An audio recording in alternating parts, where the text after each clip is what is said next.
Oh gosh, I think we're down a little far. All right, here we Why are. am I seeing the kitchen light? I never said that.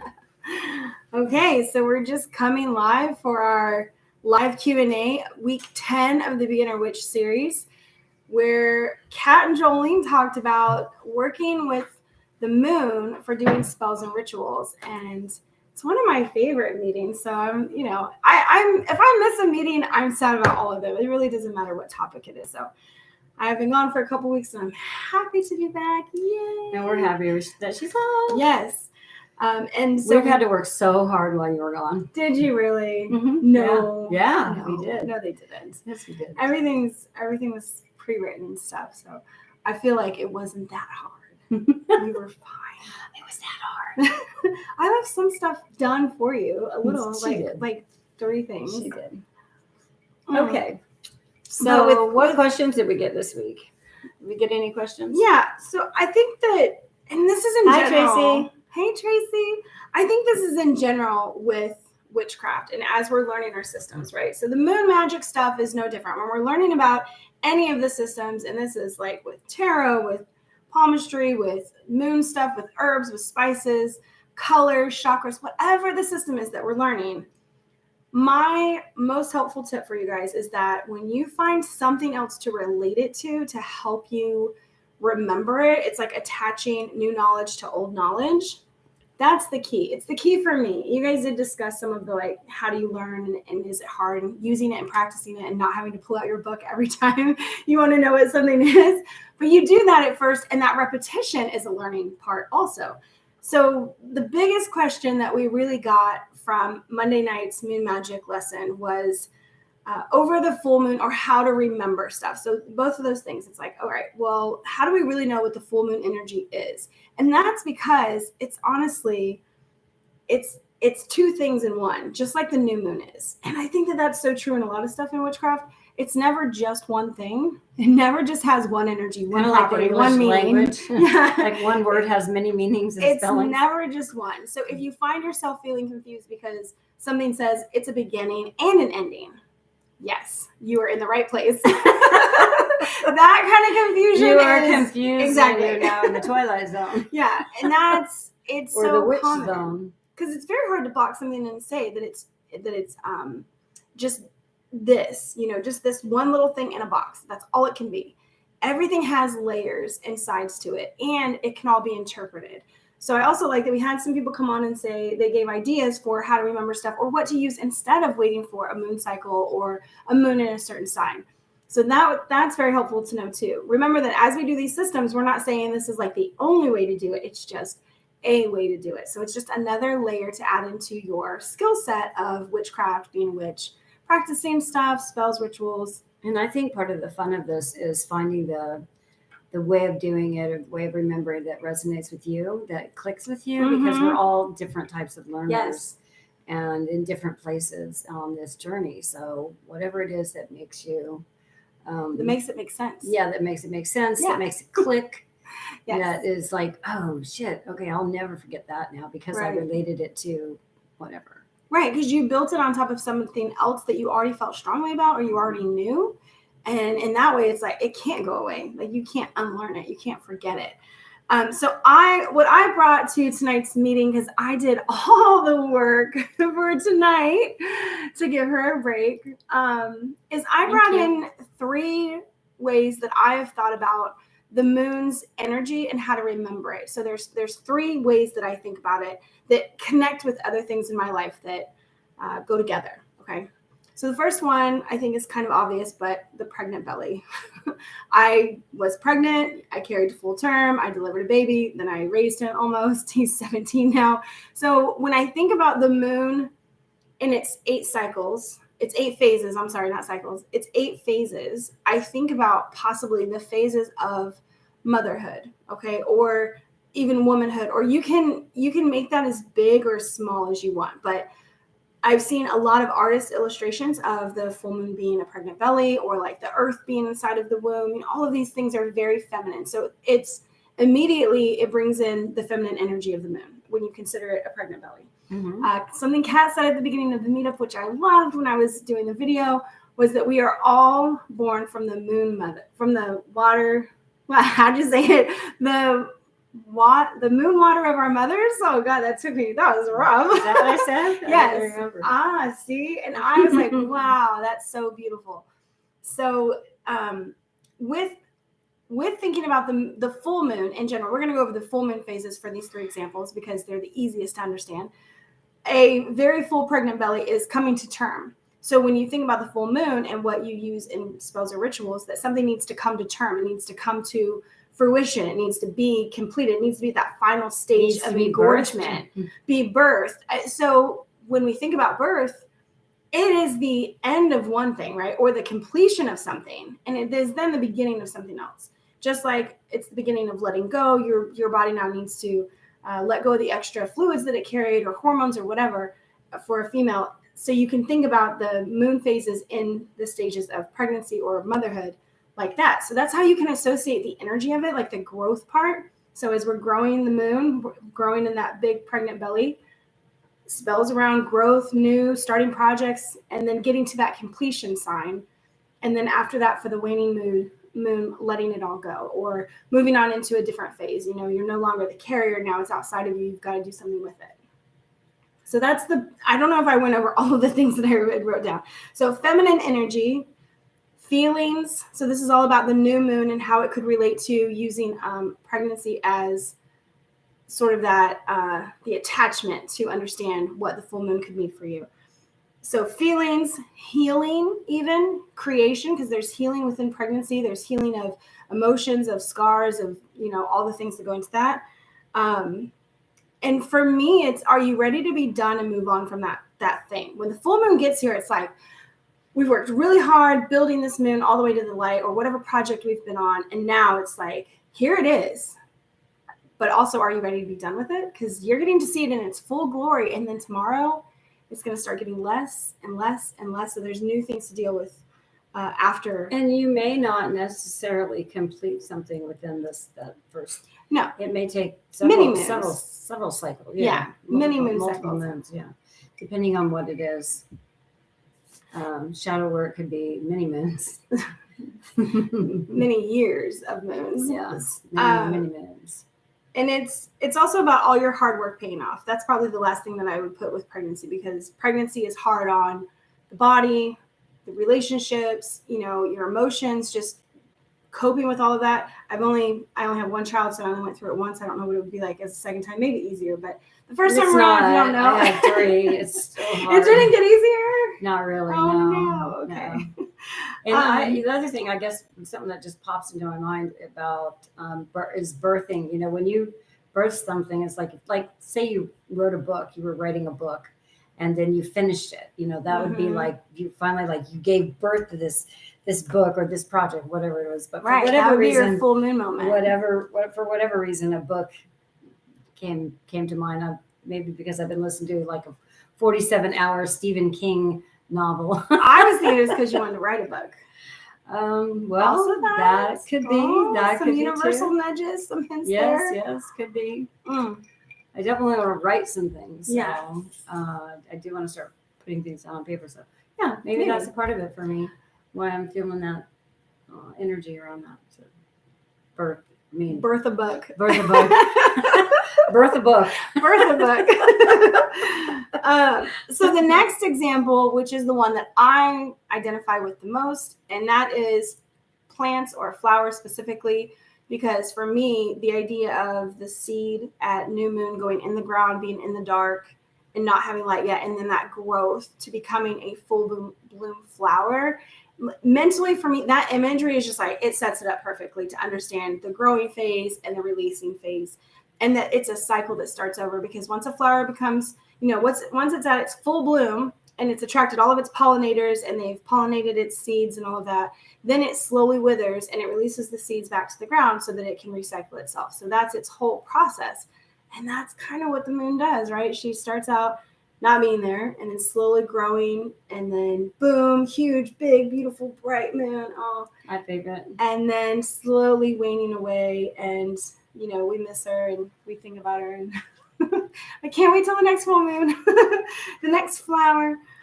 So for me, an image of how a plant would grow and release its seeds is really the imagery that I use, that I love the most.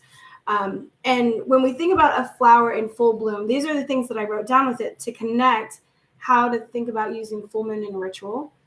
If you think about what a full bloom flower brings.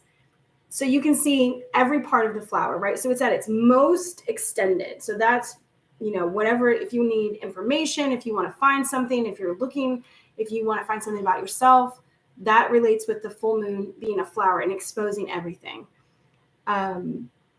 Everything is brought to its fullest. So it's finding the intention that you have at that time. And remember, with each moon cycle, you get stronger, you get better about like looking into yourself. But with that specific one, the petals are going to outstretch as far as they can. The color is going to be the brightest. It's going to be as tall as it's ever going to be. It's reaching the height of its growth during that cycle, and then it will wither. So thinking about spells on what do you want to grow just in this short amount of time, and then understanding that there's a bar there for you, and then you can let that bar fall down, and then you can have another bar, and then you can have another bar. And so setting yourself up with goals or ideas and places to be is another way to look at full moon magic or full moon rituals. And then for me, it's also like the full moon is a little bittersweet for me, because I know it's like at its peak, most powerful. When we say powerful, we just mean like in all of its glory. But then I know right after that, it's about to go away. And so it's kind of like, it's bittersweet for me to know, and then begins the sad cycle for me. Then begins As the withering. As it gets small, I've been watching it. Yeah. Get smaller, and I'm like, Right. Yes. So there's knowing that it's at your most strongest point. It's at your most insightful point, or the point at which, this is where we talk about power. It's not power like control over things, but it's power of insight and seeing and knowing, and where you get with that, and then taking a break, so that when you walk away from stuff, coming back to it 2 weeks later, if you're actually following the 20-day cycle, you could have a lot of new insight if you've walked away from a problem, if you've walked away from a situation, if you walked away from, what you thought you knew or where you grew to, and then like come back and look at it again and say, how can I see this different? How can I grow from this again? Or what else can I learn from that situation? So when I think about it in the flower sense, it's like, do you need to feel more confident, more powerful? Like, how tall can you go, right? What's your I almost think of the word zenith, like where's that highest point in the sky? Putting your best foot forward. So when I think about the flashiest colors or the most pollen on the flowers, it's like everything that is you're giving it your fragrance, all, right up to that point. The smells, is part of what full moon energy is all about.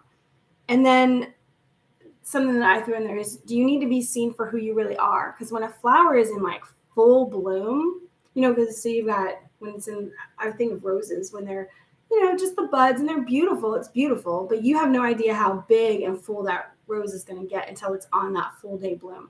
So being seen for who you really are, showing all of your colors, all of your parts. And authentic. I think authenticity comes about with full moon energy. Flamboyant too is the word that That's came the to mind. Next one. Yes. Is it? Spotlight. Yeah, well, I didn't put flamboyant, but I put dramatic and like spotlight on a stage.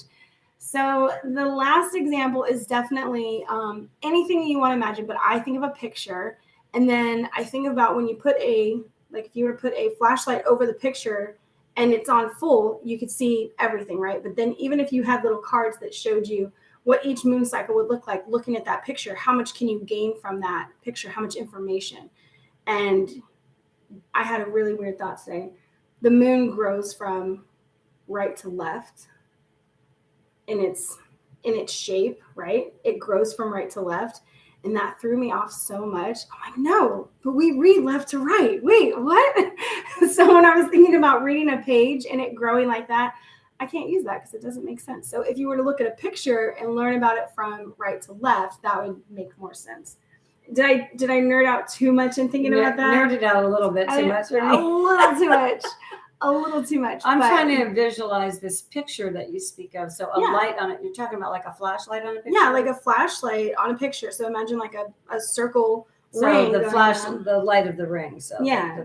Okay. So the shape of the moon, basically. But it's a flashlight over a picture. And when the flashlight is fully on and not covered, like if you can make the ring of the flashlight look like the moon and then shine it on a picture, you can only see so much of it.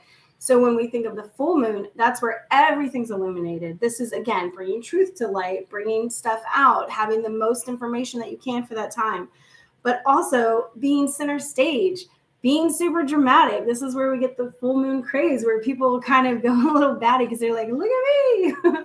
Or You know what I love is when I go out on a full moon night and there's shadows in the middle of the night. Yeah, I love that. So everything is illuminated. All the furniture in the backyard. Everything has moon shadows. Everything has moon shadows. So it's really pretty. I love that. Yeah. I think being out in the full moon feels intoxicating. Like, I don't ever feel like I get enough of it. I'm like, I could just be out here all night running around. I do. I love it. Full moon. Yes. So it was full moon fever. So if you think about a flashlight in the stages of the moon and how much you can see, whether it's a picture or words or a book or whatever, that'll also indicate like how much knowledge you have from it. How much truth do you have? Do you get the full story or only half of it? Is it the front end or the back end of the story? You know, like I was thinking of the picture from right to left. But that's using the idea of a flashlight over something to connect with, you know, how do you use, what is the moon energy for that time? What? There's a song? There's a song, Cat Stevens' Moonshadow. Tracy, thank you for putting that song in my head. Oh, man. I'm being followed by a moon shadow. Moon shadow, moon shadow. Tracy, are you singing with me? I have never heard of it, don't know it. I'm not sure. It's like the 70s or something. Yeah.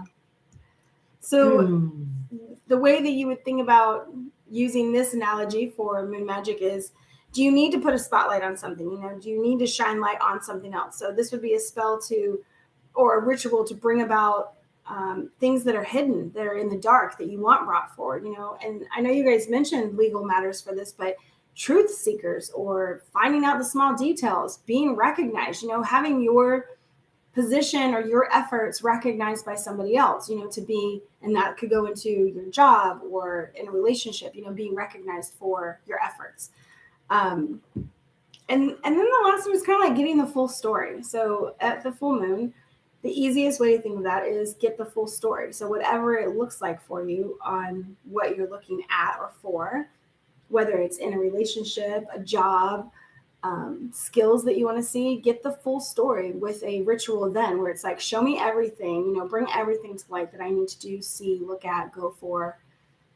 Consider if I'm trying to make a choice. Consider, yeah. And that is like I think that's the most helpful that I can be in trying to help you guys remember the moon and phases and what to use it for. You know, like we make these lists of, okay, what does new moon stand for? And what is, you know, first quarter moon and all of that.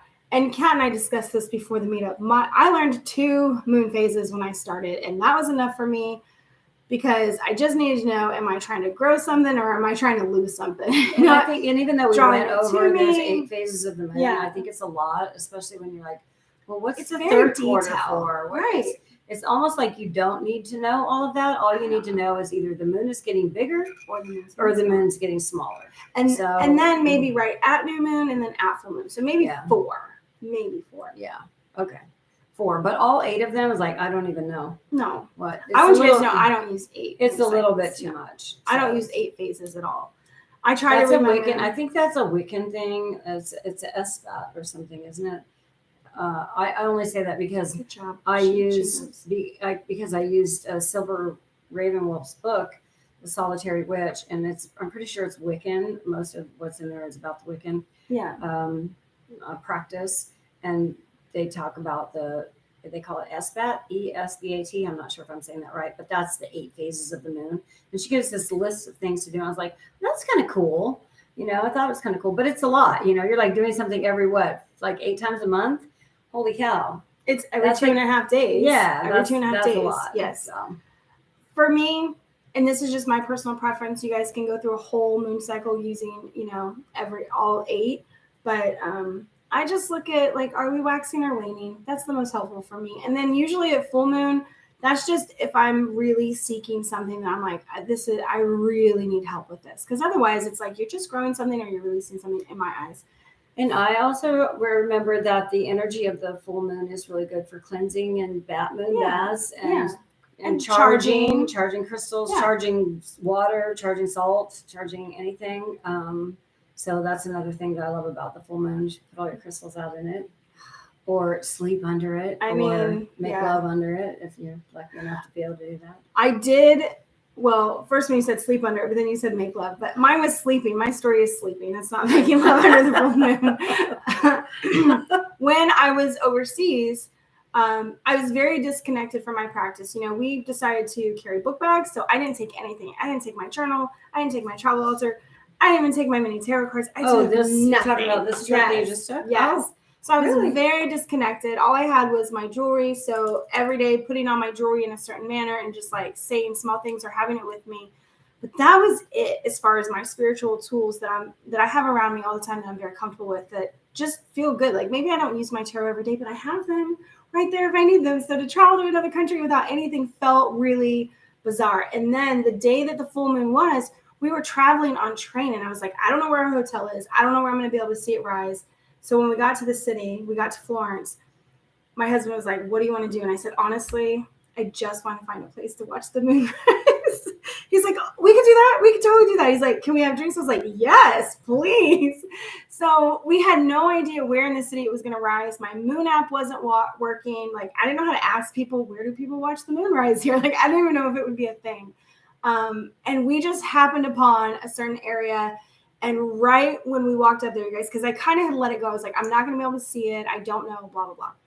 Right when we walked up on this bridge, everybody was looking on the other side at sunset. It was perfect. And I was like, they don't even know what's happening over here. Look at and the moon was just starting to rise over the river in the city. And there was one little spot on the bridge, just, empty for me and my husband.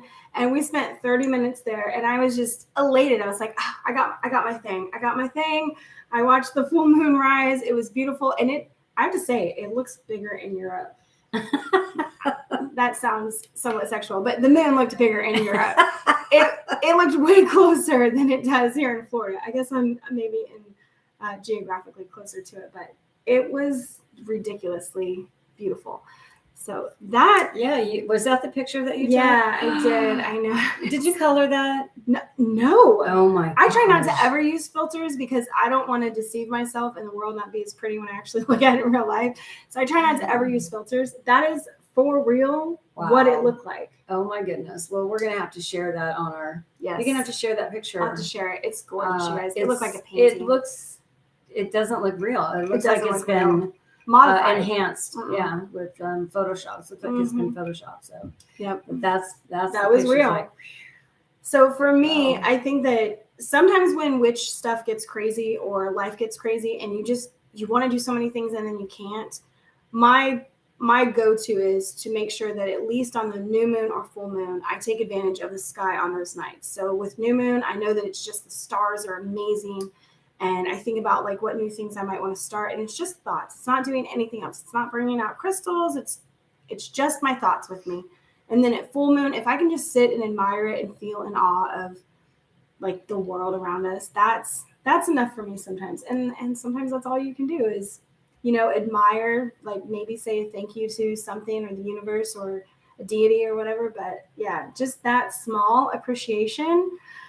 And having those moments, it recharged me. It was great. I loved it. So I think that's all we have for you guys tonight. Super short meeting. Yay. And we will see you guys Monday. I did not look up what the meeting's about. Do you know? Pre-spell, I think. Oh, we're getting into spell work? Pre-spell and then spell work. And then spirit guides. Yeah. And that's it. 3 more meetings left. Oh, man. Yeah. Well, we hope you guys have a wonderful weekend. Mother's Day weekend this weekend. Oh, yes. We are all here because of mothers. There's not a single one of us that cannot say. So for all the mothers or everyone who has a mother, or even if you don't have a mother, best Mother Day. Have a second Mother's Day. What do we call them? Some mothers are in heaven. Yeah. Well, everybody still exists. Or in the spirit realm, whichever way you want to look at it. Yeah. I say heaven, but I don't really think there's a heaven. We call it Summerland because James Van Gogh. I just say heaven out of habit. Summerland. I say heaven out of habit. Yeah. That's like Joanne saying pray out of habit when thinking about it's like we were raised in a world that was the word for it. Yeah. I get that.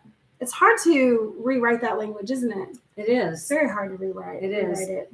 And we don't really have to. I mean, No. as witches, we can still continue to use Whatever the you want. word, the words. You know, we're using a lot of the symbology from religion, from our religions. So, and practices even with altars and it all communions started. and- If you look across all of that, we're getting off on a totally different subject now. we are getting but off on a different subject. if you look but across we're gonna wrap all of this those up in a few things, minutes.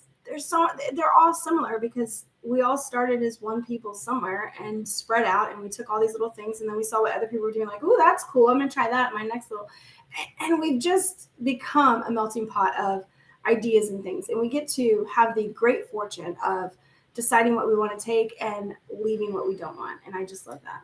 With that, Now, as we end this tonight, I'm going to find Cat Stevens' Moon Shadow on Hey. YouTube and let my daughter hear it.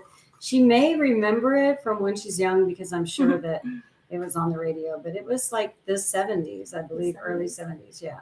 So by the time she was born in 81, I wasn't really listening to that early of music, but it's beautiful. So, well, anyway. Cool fact, in 1981, the month I was born, in February, MTV was born.